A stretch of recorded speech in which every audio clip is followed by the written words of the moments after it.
Hi, and welcome to Just Your Normal Misfit. I am your host, Anne Thomas, and today I have the absolute pleasure to have with me Miss Mangala Jayachandran.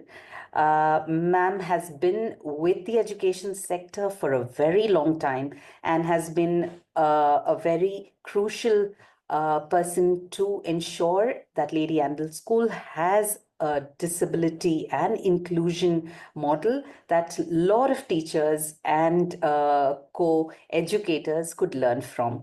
Ma'am, thank you so much for your time. And could you please tell our audience a little about yourself? Good morning, Anne. It's a pleasure meeting you, seeing you personally. I know it's such a pleasure to connect with you.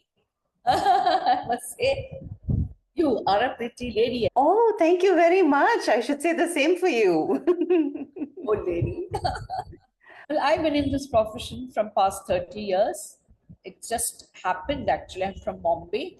I used to teach dance and when I got married, I went abroad for some time. I've done my BCom, LLB, MSc in Special Education, and also I've got trained in special education from MBA and Alpha to Omega, so to a leading institutes in those days. That's about 3 decades ago. And when I came to Chennai from Bombay, my son was small. I didn't want to go for a full-time job. So when I just met one of my students' mother told me that, see, you've done your commerce, you've done your law, and that also corporate law. Why don't you just teach special children? She was teaching in Alpha to Omega. Just can you teach commerce? Can you handle commerce for them? I said, why not? And I was interested to something to do. Then I thought, okay, it's only part time. So I started going. It was not just no remuneration, and just I don't know nothing as such, but it just for the pleasure of teaching. I went, and that's the first time that I got to interact with children with learning difficulties. It was a new experience for me. Initially, I was found it, overwhelming. I do not know how to handle them, and I used to depend on our, director for everything. But since I like the subject, maybe I have a flair too. I do not know. I started enjoying it, and then I said, "Yeah, this is what I want to do." I taught there for 3 years, commerce, social science, and the students also were quite reciprocative. And then I started my journey. Then I got applied to Lady Andal, and that's how I got the job. I think in 1998 June, and that time it was a new thing. So many people told me, "Don't even get into this field. It's very bad. It's full time. You can never do it in India, and it will be tiring for you. It's not a thing that is going to happen in India." This is what they told me. So please don't join this. Don't join this as a full-time job. You can't be having a learning center in a mainstream school. It will not work. And such, I mean, I said, whatever it is, I'm going to try. Fortunately, my, the correspondent, she's a great lady. Actually, she's my mentor, Mrs. Prema Kumar. She had the confidence. She said, Mangla, you go ahead. I know it's quite challenging. You go ahead. I'll give you my full support. I think I was very fortunate with that because many people want to do, but they do not get the support. I got the support. That way, I would say, I'm lucky. She gave me a free hand. She said, go ahead. I just joined. And then, those days there was nothing much except one or two institutes who are helping children with special needs. And we didn't have enough infrastructure, materials to teach how to go about. I learned the hard way because I had to experience and then learn and maybe use your own, what to say, how to go about it and try. And sometimes you succeed, sometimes you don't. And then I started attending all workshops, international workshops, and to just keep myself abreast with what's happening around. And it was so slowly I started seeing the results, especially handling ADHD and LD children, and so good.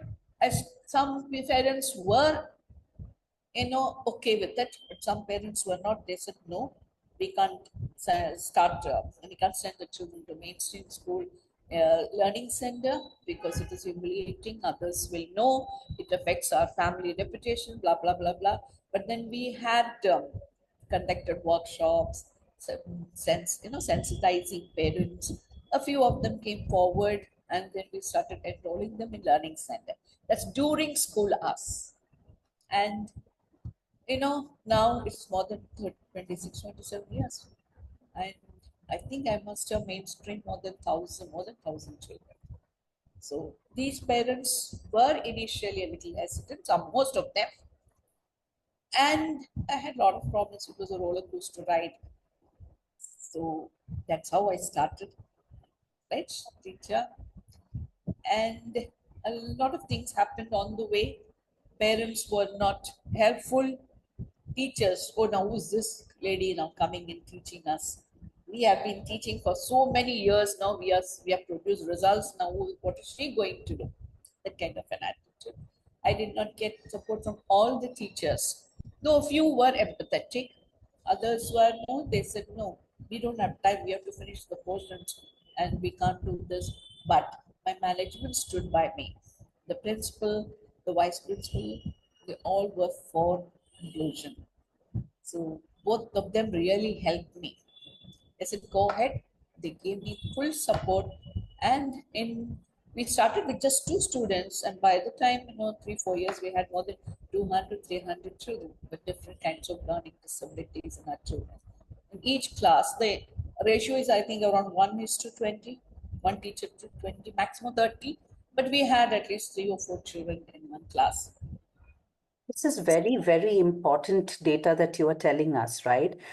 In terms of the number of students in a regular school, even 30 years ago or 25 years ago, we had students who were struggling and with learning disabilities. And very often, had you not started out, you said you started with two and went to 100, and to have these many students in a classroom who would otherwise not receive support. And the fear of judgment or log kya kahenge, which is such a big part of Indian Yes, culture. yes. Culture. Yeah. So, how did you engage with these children? And or maybe let's start with the basics, right? How do you go about assessing or acknowledging that this child has a problem in the classroom situation? See, there are about 30 children, 31, 32 sometimes because of pressure, maximum 35 too. And then what happens is we ask the teachers to observe. So we have to sensitize the teachers, conduct workshops, and tell them to observe.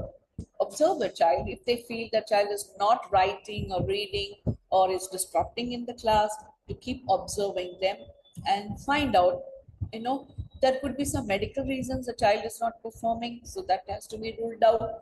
It could be some disturbance, the family that could, that has affected this child from performing. But the child looks all right, is very active, is bright, but academically is not, he or she is not able to perform. There comes the concern. So we have asked our teachers to look out. I had trained a couple of teachers to help me in the learning center as a remedial center. So we used to observe, and they will observe over a period of time, and they will show us their notebooks, their assessment papers. We'll go through them, and then we take the permission of the parents, because we should not be doing anything without informing the parents. We inform the parents, and then we, with their permission, some of them refuse, so we can't do anything. So we go observe them, and we make a note, and then take, interview the teachers, get information from them, and the child, with the permission of the parents, we do an assessment, an informal assessment, like reading, writing, comprehension, and sequential memory. Nothing great. Math, it's an informal assessment. Yes. I'm a psychologist. I don't believe in doing IQ tests and all. What I'm looking at is whether the child is able to read, write, or comprehend. That's my main thing. So we do that. And then I know that this is the problem. We tell the teachers, and then we inform the parents that it's better the child attends the remedial classes. And we used to conduct remedial classes even now during school hours. Oh, And that's that's wonderful. something challenging because most of the schools keep saying, oh, no, no, not during the school. Hours, they can do it only after school hours. But we thought these children get tired so fast, tired, mentally tired. So many things being, like what do you say, just thrown to them, do this, do this, do this. So what happened was, we thought the best thing is to catch them when they are in school. So we used to do that during the school hours. We used to take classes for them to group the children according to their level of difficulty in the same class or another class, two or three, maximum three children at a time. So we used to take them. And the interesting part is we used to take them during, we used to not disturb them during their PT periods or their music or dance, which they love I was actually. just going to ask you that. Don't want to disturb them. And I'm being an artist myself, I hate to do that. So I used to tell the teachers, keep us during the English period, which they hate. Because Yes. they're not to Language that level. periods. Yes, They're not language. to that level of reading, writing. So they need help at that time. And it is embarrassing for them if the teacher says you read in the class, the child can't read. So they prefer to come to the learning center during that time. And that time we take them because they are far behind the class level anyway. So we start helping them. That's what we do. So it's very interesting because you pulled out and stated the fact that you were not taking away their PE, their music, their co-curricular activities, because most mainstream schools, when a child is struggling, the first instruction they give, if you don't complete your work, you will work through recess. If you don't complete your work, your games period goes away. And Very that is sad. yeah, and that just takes away that one opportunity for the Yes. children to move, expel their energy, just process. Which brings me to the next question. How important movement is and play is, and being able to do other activities to lead a more, a more structured life. People take away play very fast. Why is that disruptive? Very, very important because these children are full of energy. And deep inside, like children are very sensitive. They know that they are not doing. So they excel in sports.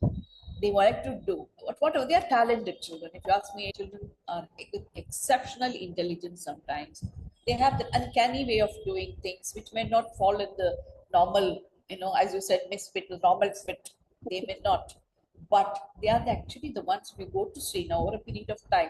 I can with confidence say that those who have got their sector have not been doing as well as those of my students who have been getting 40, 45 in life out of 100, marks.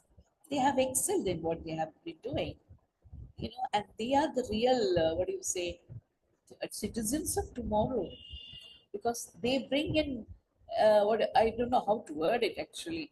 The real, they have so much of talent if you try to tap it. Yeah. See, sports, whether it be sports or some, even science, anything, business, taking the risk. ADHD children are the best. I've been saying this in, I think, so many meetings and workshops. I keep saying ADHD children, if you go to see, take all the leading industries in the world, businessmen in the world, Okay. because they take the risk.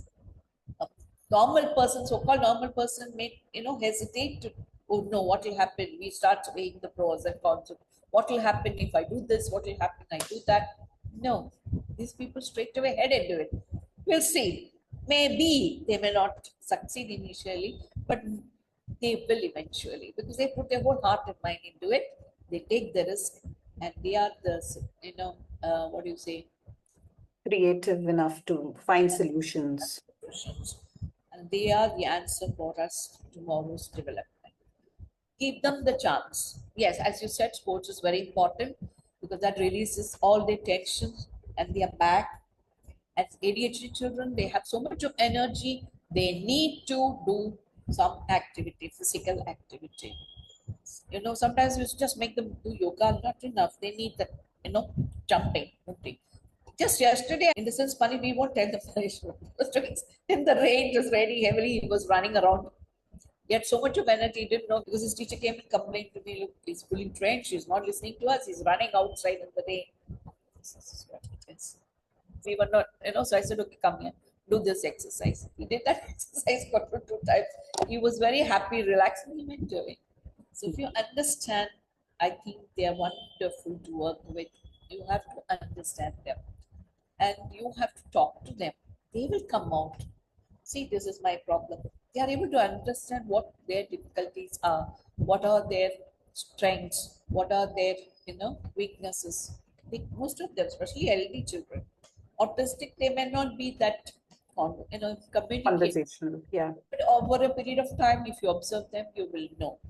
So that's how to put it. Why is ADHD clubbed as an LD as well, as a learning disability? Could you tell us more about that? Because of their hyperactivity. Okay. They don't follow any rules. They are not organized. They are not able to fit and sit in the class. So they may pay attention, but it is not consistent. That so concentration in class is less. That disrupts their way of working. Yeah. That's one of the. And they may have underlying learning difficulties too. Yes. So, at what age, like you're saying that 30 years back when you joined in, there was a clear understanding of learning disabilities, at least, or was it just, how was it looked at, having a challenge? No, there was nothing like learning disabilities. It is just the children are not learning. They are not working hard. He's very bright, but he's very lazy. He or she is very lazy, doesn't do his work, stupid. This is what and nothing can be done. And of thanks to my mentor, Mrs. Kumar, she understood that she's a very well-bred person. She's done Montessori training, so she knew that there is a learning difficult. I mean, there's something that we call there's some lagging in children that can be helped. And she wanted to start the learning center along with the principals, of course. That's And how has that changed today? Do you see a change over the 2 decades, 3 decades? definitely. Definitely, there are so many learning centers, so many what OT centers, and every school is boasting of having a learning center, remedial. They take inclusion. Incidentally, we have, I must say, we have more than 300.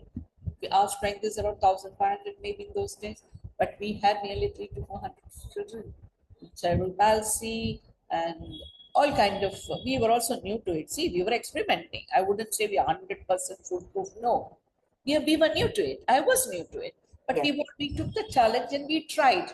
You know, most of these so-called inclusion, they take just 2 or 3 children and they say that yeah, we are practicing Inclusive. inclusion, we are doing.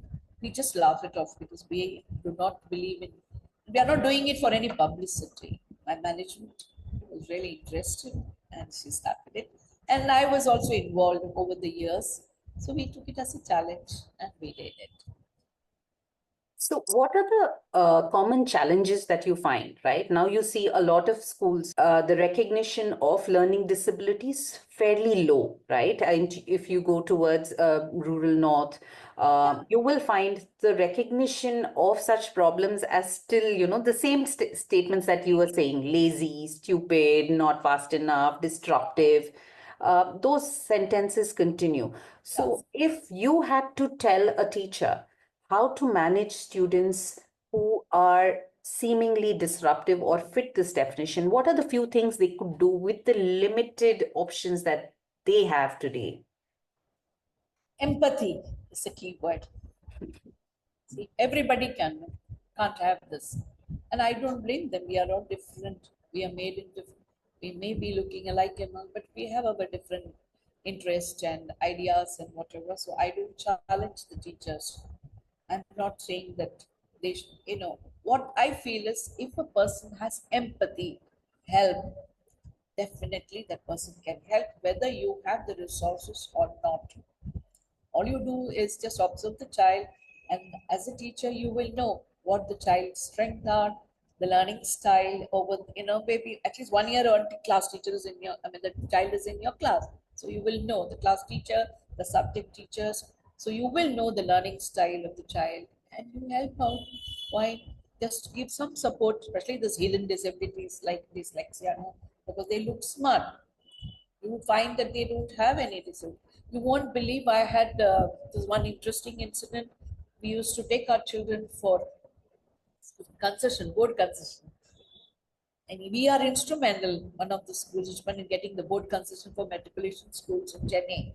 So first few students, when we took them, the directors are all child friendly, but the other people, the office, they are not used to it. I don't blame them. So that man got so angry with me. Your children, he told me, they do look very much okay. They look very bright. And if they are going to get above 60%, I'm going to take you to court. You're going to punish them for doing well. I said, sir, I don't blame him because he doesn't understand. You see, I can't blame him. So I said, sir, if they get 35, I'm happy. So, Yeah. yeah, even now they say, okay, come bring them in lorries. See, no parent want their child to be labeled. Nobody. Yes. So that we forget. It's not that anybody, even we teachers, we special educators are the least wanted people that the parents want to meet. Nobody wants to meet us, but parents don't want to meet us because we are going to tell them, look, this is the problem with your child. True. So we are not welcomed, parents. Yeah. So You're showing a mirror to them. yes, empathy is one of the main things. And if you have that with whatever resources you have, we didn't have, when we started, we didn't have. We didn't have. So what I used to do is, like, suppose a child is in fifth standard, take second standard class textbook because he's only on that level. Take that textbook, and also we used to get a lot of sample books. Yeah. We used to use all those sample textbooks, and we used to make worksheets. And actually, we didn't even have access in those days to internet. Now the teachers are very lucky. We have so many resources. Even if you don't have money or infrastructure, you can always Google. Yeah. You can go to YouTube, you can go to internet, you can do so many, you get all those free online sources you can use. And you have to be creative, and the parents can support. Parent support is also important. They can share their expertise. How They do make you convince parents to come onto your side? they see the performance over a period of time. Okay. Since our school, most of the parents are highly educated. I think that is one advantage. That was advantages. They said, yeah, our children here are getting more attention than, so they know that there is a problem. Let us address it. Not all still, mind you. Family, what will family say? That's a stigma. That's what was really troubling them. It's not what you learn right. You should understand what you are learning. And children need that. They can't just learn by rote. You have to make them understand. Break it into small parts. This is what it is. And from there it goes to this. They will understand better. I have figured that many of the students with learning disabilities find languages quite challenging, either not in just the speaking of it, that you might have multilingual speakers, but the reading and writing piece of it and the requirements of, literature, language, grammar. There are too many details that children would rather just skip over. Many of our students found language very challenging. And see, they are already struggling with one language. And in India, we have so many languages. So Yes. another Three very good. languages. Yeah. No. At home, you may be Telugu, Yeah, I understand. big Hindi, Marathi, God, so many. And then you have to speak to people whom you work with, it will be another language. And in school, you have been asked to speak in English or Hindi. So what happens is they are actually bombarded with too many external things. So what we thought, that is what I felt, was learn one language to read and write. They're already burdened. So, but matriculation board was very particular that because I was in the matriculation board before, they have to learn a language. So till 6th, 7th standard, we used to make them do lower class level. Let them know basic reading, writing, at least the basic letters. It shouldn't be that they don't know language at all. That's also difficult in future. Yes. So they should know just the basic sentences, like sight words, all that we used to make ask the language teachers to prepare the question papers accordingly, and then we will test them on that. And when they reach ninth standard, we started asking them for concessions. That's all it's. So it's not a big deal. I think they should learn, but it should not be enforced. Basic knowledge should be there because the system demands it. They shouldn't regret that, oh, we did not learn at all. So that's it. It's not a big problem at all. It's just the teachers have to understand and accommodate. Yeah, the child is not able to do. Give a separate paper. That's what we used to do. A separate question paper to their level. Even in other subjects, we used to make special papers to cater to their levels. It was too much for the teachers because they have to make 3 or 4 question papers. We help them, but certain subjects we can't help them. We are not thorough with the subject, so we should not be setting question papers. So problems are there, but we should have the mindset to Yeah. help. Yeah. Graded papers, as you suggested, are they helpful enough when they come into standardizations? When we look at a classroom, when Yeah. we have these different levels of question papers, because the children are at different levels, how big, I understand the struggle of making the papers. Yeah. It's a big challenge. It's a time consuming process to understand, and you have to be really well attuned to the child to be able to understand their level. How do you face the challenges of the external world saying, but how does this match standardization of grade 4? So how do you respond to that? What is the standardization? Why do you need standardization to class 4? There's nothing. Well, that's the question that comes to Shouldn't, because you are preparing them to face the world. Whether they have understood to some extent, that is most important. What is the grading? What are you going to gain by grading them at that level? Let them learn, Baba. Let them learn. See, fourth standard now, I from up to class 3 or 4, we never used to give any written test to these children. Orally, we test them because we believe that they should understand what you are teaching them. And slowly we are preparing them meanwhile. We're not sitting back and saying, no, that's it. We're preparing them. So, what is the point in grading them?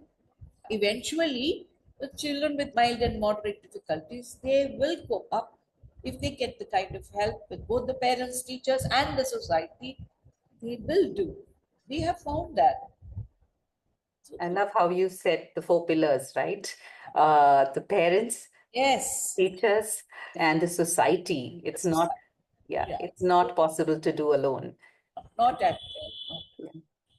There are many parents who find receiving an assessment of a learning disability very disheartening. What would you like to say to that?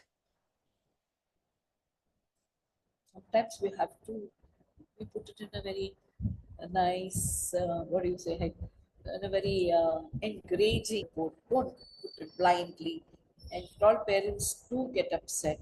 So we prepare in such a way, these are the areas that the child needs to be helped.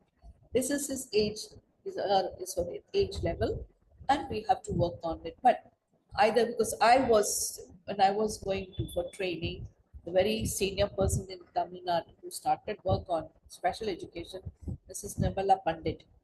I have been under her training, one on one actually when I started MBA, going for classes.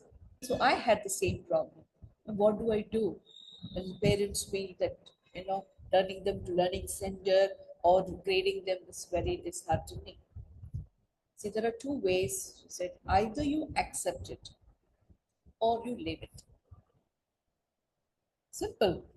What is important for you? Your child's progress. Forget about the quiz. How can you improve? Okay, these are the areas. Can we improve? That's what the parents should look at, right? There may be sometimes people are very harsh, that I understand. But then, well, you have to see what are the areas. As a parent, you yourself, if you work with your child, you will know the areas that the child needs help. You don't need anybody telling you. You don't need a special educator telling you. You already know what your child needs and what is disheartening. Face it and help the child. So I would say, help the child find out, okay, what are the areas and how are we going to help the child? That is important. The idea that every child needs different Yeah. needs. Yeah. We So, also need, nobody is perfect. Start with that assumption. correct. None of us are perfect. That's what I tell the parents. See, maybe our weakness is not visible. These children, when they perform, it is visible. So we say, okay, this who is perfect? None of us are perfect. So these children, it is quite obvious. So help them. That's all. We are able to manage. They are not able to manage. Uh, a network of kids in a class. Five of them are getting sent out to go for remedial classes. 25 others are watching. How do you ensure that the 25 others are also empathetic and kind to these five children and not making fun of them? Bullying is there all over the world. Whether you study or we go to learning center or you're weak, you will be bullied. So we have to handle in a very sensitive way. See, there are certain things I wouldn't say it's 100% will be free, no, there will be. But what we have to do is we should not highlight it, handle it in a very sensitive way. The child is going, I tell them, see, this is the problem with this child, maybe difficulty.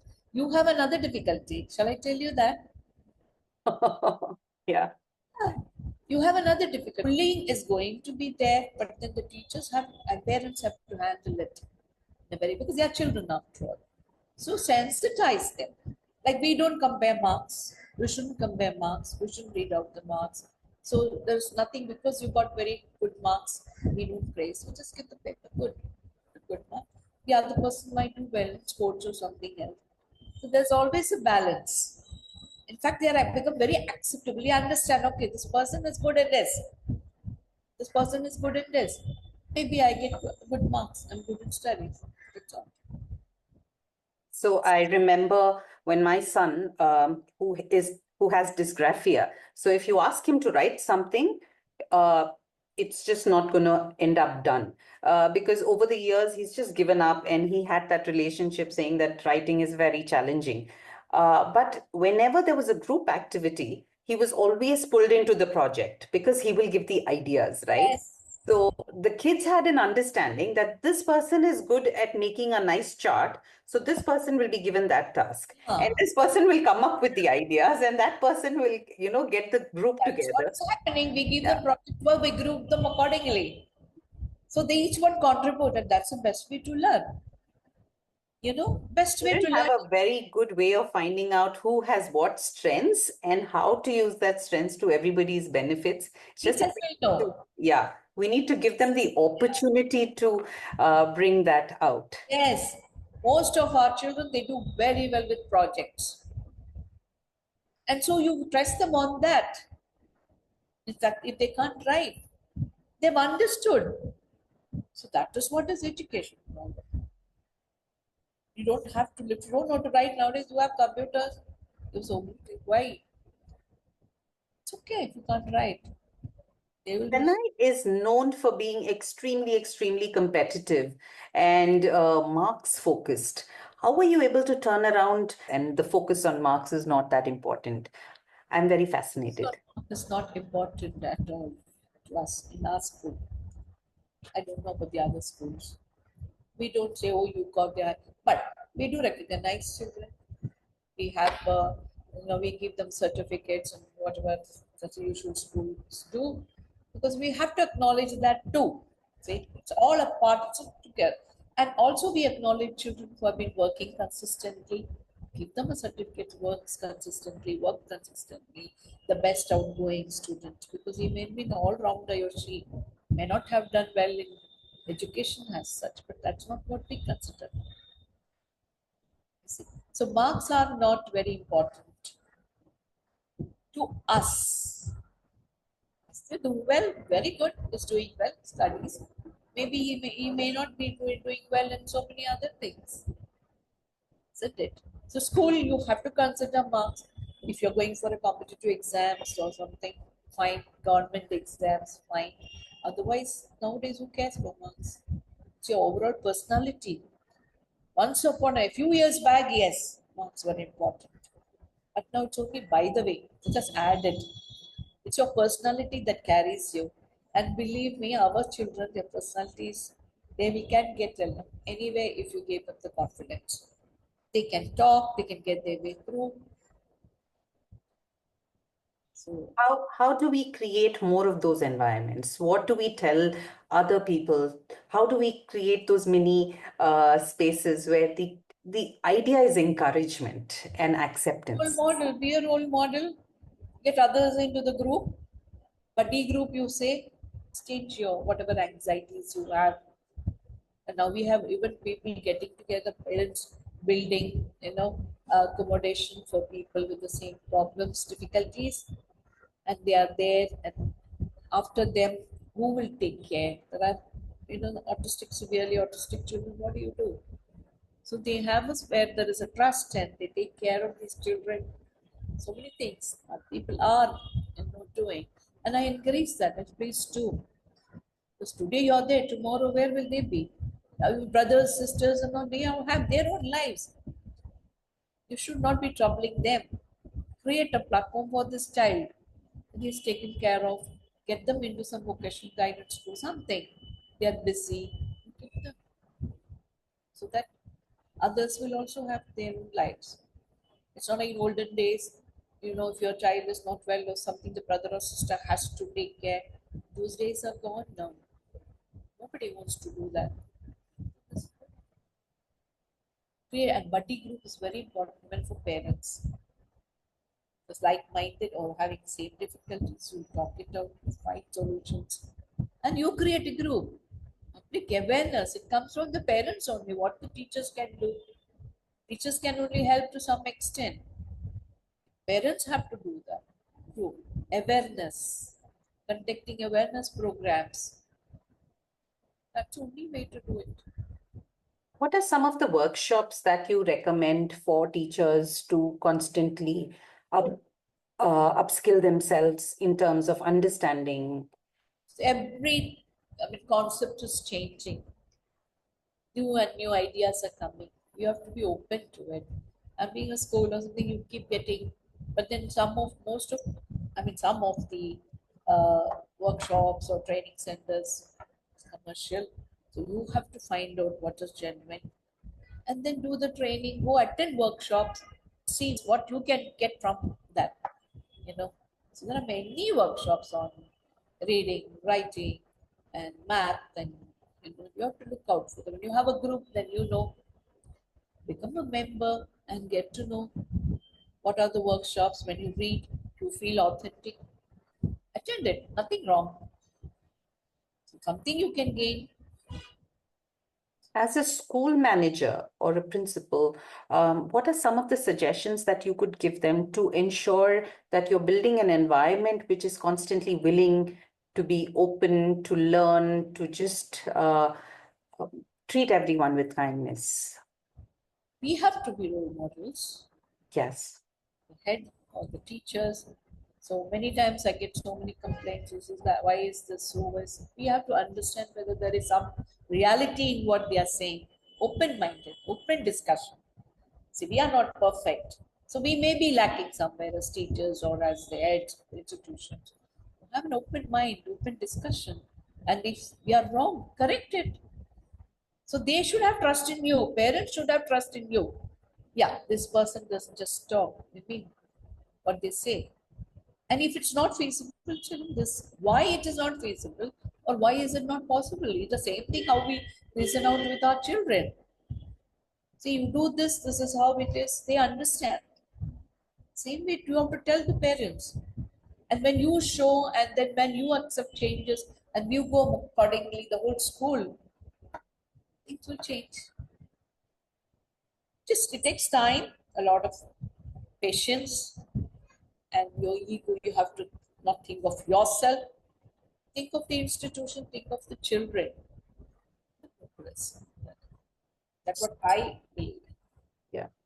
So what you are telling principals today is to keep an open mind Ah, and to be open and honest about Yes, your commitment to the children. And immediately, when somebody sees the commitment to the child and honesty in what you speak, then they will work with you with yes, the same regard, with the same definitely. credibility.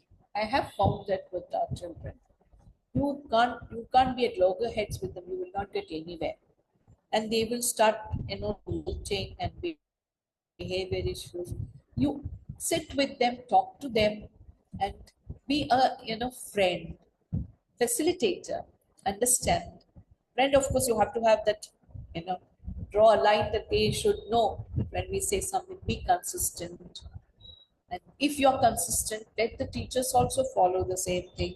Has set rules, routines that everybody should follow. The set route, it's very important for our children. So when you do all this, automatically things will fall in place. But at the same time, don't have rigid rules. I'm against rigid rules from the very beginning. Maybe I am misfit, I don't fit in that rigid rules. You always think of how to help the child. Okay, you have to come at 9:30. Maybe that morning you have to report. I'm not particular. If the child is not up to it, morning he may become a little grumpy. But do your work. What's the use of coming here and not able to do anything? People come with medications and all that. They, okay, take, settle down and come. That's the concessions that you have to make. No, this is the rule of the school. You have to be there, or you have seen people doing that. I don't believe in this. And to some extent, I think our institution. So, not believe that. We don't believe in rigid rules, but rules have to be followed. Like say uniform, or timing. Let's relax. A lot of what you're saying, this is just understood, but it's a given. You just be consistent, you just be open. But you see this, if it was as easy as you make it Not sound. easy, but we have to go somewhere. We are also human beings. See, we also have feelings. Yeah. But we have to look at the larger picture.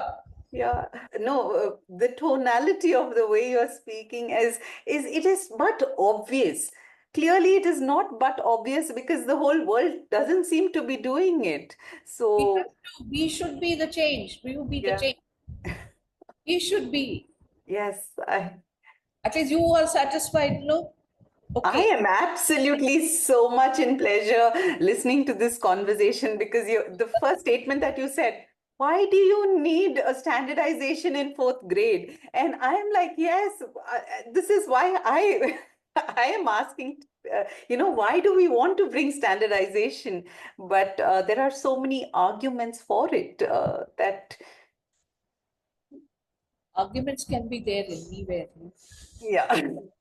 We have to believe in what we believe and we go ahead with it. As long as it does not disturb others, we go Yeah. ahead. What we have to do. I have faced so many problems, you see, when I started my career as a special educator.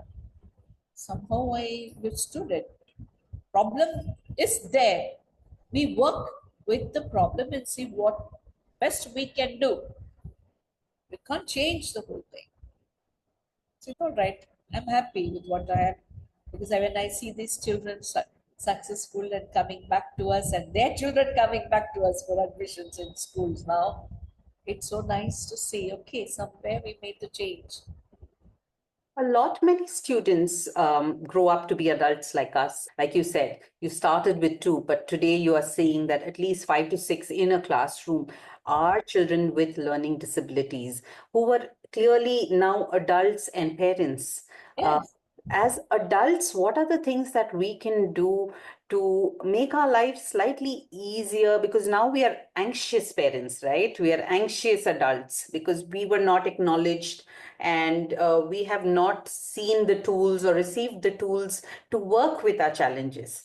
What would you like to say to some adults who were never acknowledged or assessed with learning disabilities but continue to live with these invisible disabilities? Help your child. You did not get the opportunity. So help the child. Now the facilities are there. Except, of course, in far-flung areas in India, still we are the same. Maybe it will take a long time. It's a very sad thing. Digitally, they are backward. Accessibility is not there.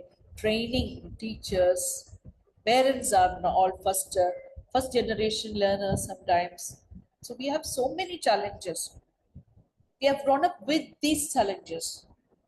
So if you really feel for it, you understand and find some way to think of it. Definitely, there can be ways. We have to find solutions. Give more confidence to the child. At what you find out what is needed. Observe and tell. Okay, this is what the child needs. The parent can do that. Help the child. Make them understand. See, I did not get the help. Getting you the help. The child will be only appreciated. So that's how we can help. But there are some parents we did not get. I am a doctor, so I want my son. I have had incidences like that. There are a family of 30 or 40 doctors, so you have to be a doctor. I don't care what you do. How can you? That child is far from that. Yeah. Now, of course, we had a lot of issues. Today is a very successful businessman. He was given. Finally, they gave up. Oh, in our family, all are engineers, so he has to be an engineer. He's not tuned that way. Perhaps he will do something else better. And they have proved that. They've been in this field for now nearly 3 decades. So I know, I've seen them evolving. That will. That's one problem with our society. The parents start thinking that this is what I want my child to be. And the child, there is one student, parents are, I think, engineers. Two, they are come from US and settled. And that child just doesn't like math. And they are forced the child to take math and science. I told them many times, he can't do science, he can't do math. No, it is necessary, he has to do. Struggling for many years, failed. And finally, he changed the subject. By then, what happened? His peer group finished their degree, gone. Now he's finished. He passed with this other skills, not science and all that. And now just gone to college. And imagine what you must have gone through. And this is why this children will become violent sometimes because this child is passive. But there are instances where children become violent and they will become antisocial elements sometimes. Because you are saying this is how it should be. You can't be an autocratic parent. You have to be balanced. So that way, the child is saying, parents should understand being educated. I try to tell the parent, why? If you don't do math, what will happen? No. I'm an engineer and the child, he has to do math. Math is very important in life. I said, he knows, Baba, how to add and subtract. And if you want to do anything major, you use the calculator. Why are you torturing him, man? I just asked him, why are you torturing him? And yourself. Ah, So much unhappiness to live with. Very, very. And when we see the child suffering, it's so bad. But then see, we can only say to some extent. Then now, little boy, start saying, I can't do. No, you have to do. So tug of war going on.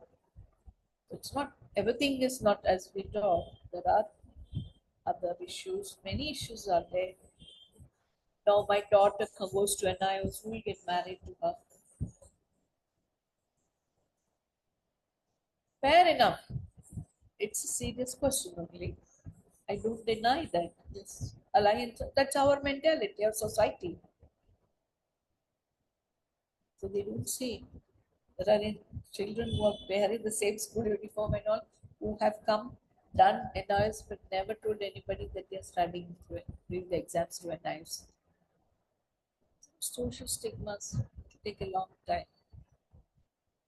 So I said, so we special educators are the last person a parent want to meet. I understand that. I am, yeah, fine. I'm also a parent. I understand that. That's what So we we have. work towards normalizing Yeah, these stigmas. stigmas are there. What they're saying is true. I can't say no because I also live in the same society. If they ask me, what this girl studied, I have to. I can't tell the. I mean, I can't be lying. If you tell them she's interested in sports, she into. Okay.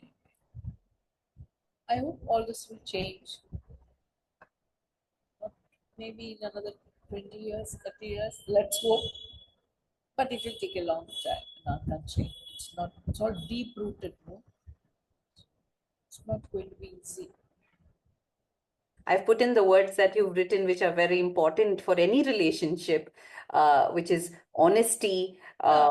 consistency, a structure, realistic expectations, a solution based approach, and flexibility. These are the words I'm hearing, which are so seemingly casual, but we still are not able to bring into our relationships, our work.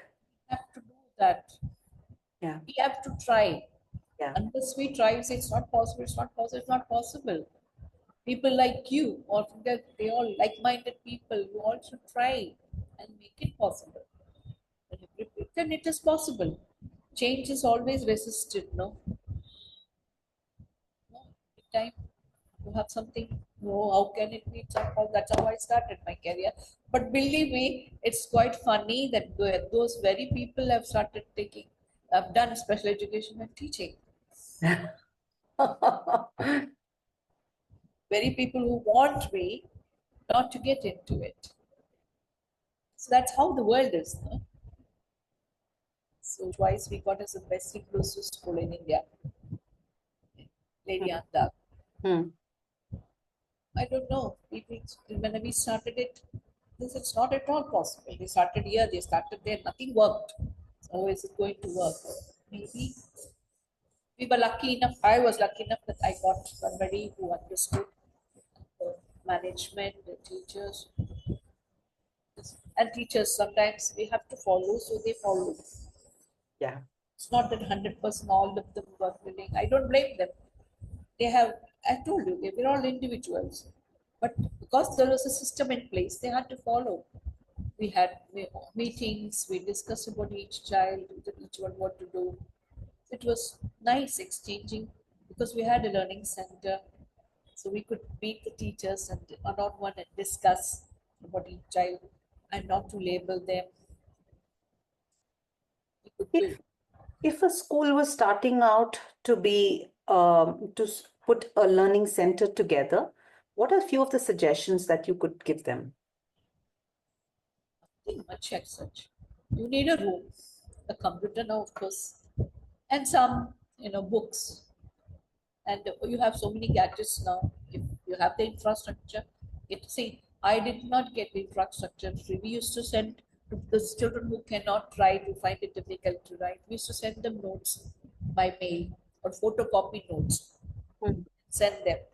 You know, I didn't want, I was feeling management is doing so much, I should not be troubling them. I used to ask parents who were willing to contribute, who wanted to do, can you get me a photocopy? They got. No, so like that, we have to take the initiative. They got and sponsorship.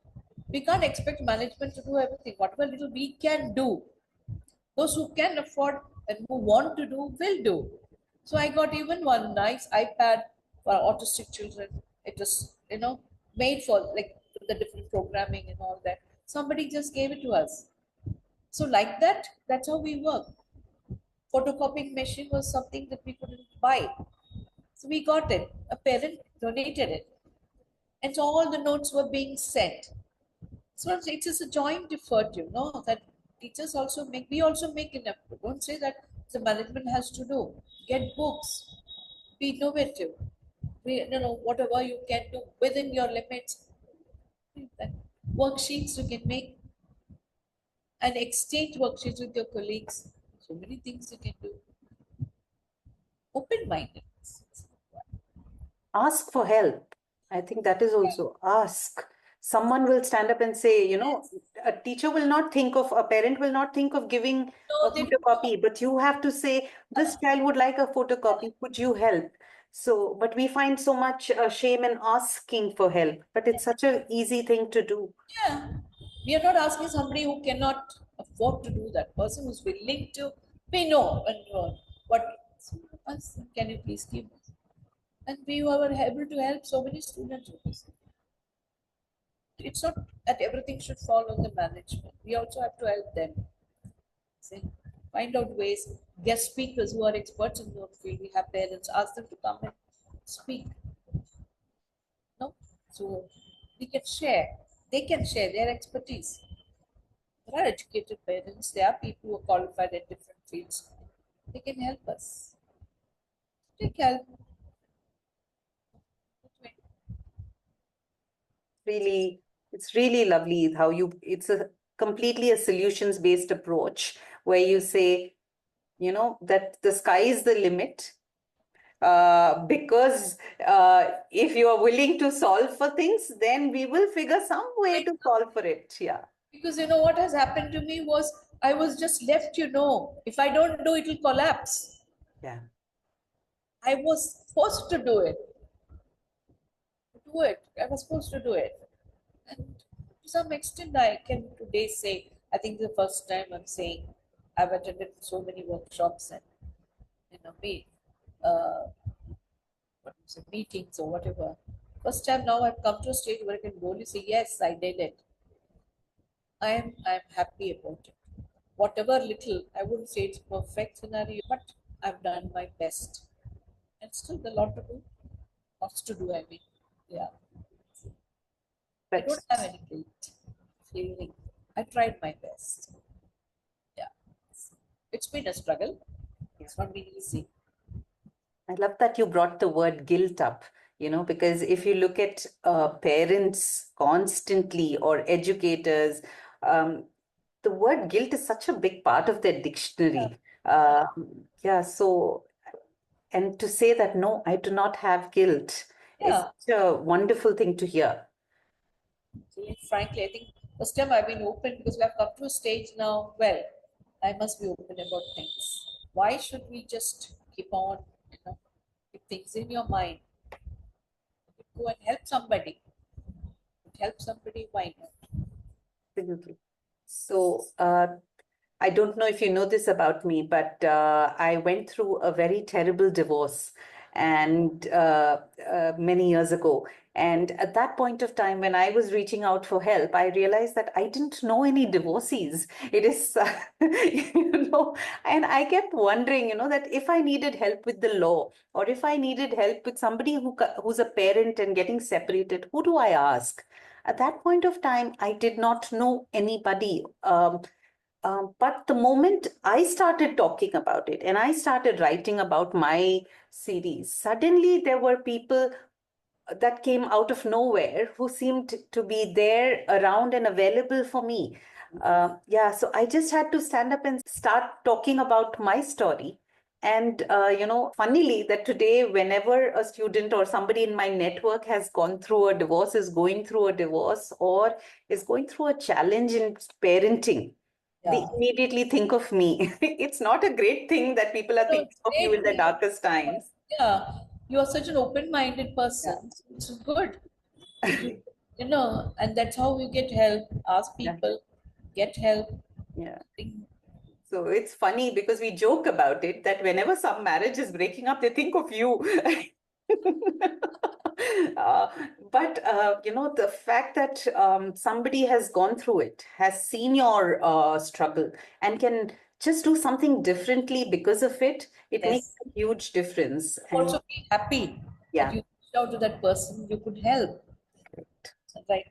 We also have cases among parents because the child has got is an LD or this thing, they leave and go. Right? yeah, I've seen so many parents, especially fathers, they cannot accept the situation. they just go away saying, no, both of you are responsible. How can you just go away?